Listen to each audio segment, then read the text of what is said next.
जब भी जमहूरियत पर हमला हुआ, अदलिया के नजरिया जरूरत की सोच रखने वाले जजों ने आमरों का साथ दिया। आमरों और अदलिया के गठजोड़ ने जमहूरियत को मुस्तहकम नहीं होने दिया। ये पीसीओ बने हैं मुल्क की तबाही का बायस, और मैं समझता हूं कि किसी वक्त हम इंशाल्लाह दोबारा पार्लियामेंट में इकट्ठे होंगे। इंशाल्लाह वहां बैठ के ये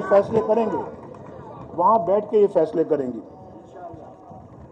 ये मुल्क की अगर सिमत सीधी करनी है, हमें सख्त फैसले करने पड़ेंगे इंशाल्लाह। पार्लियामेंट के अब सिर्फ 4 माह बाकी रह गए हैं, लेकिन बेयकीनी की धुंध आज भी मौजूद है। सेनेट के इंतखाबात के हवाले से जितनी गर्द उड़ाई गई, उससे भी आप वाकिफ हैं। बलोचिस्तान में क्या हुआ, उससे भी आप वाकिफ हैं ना।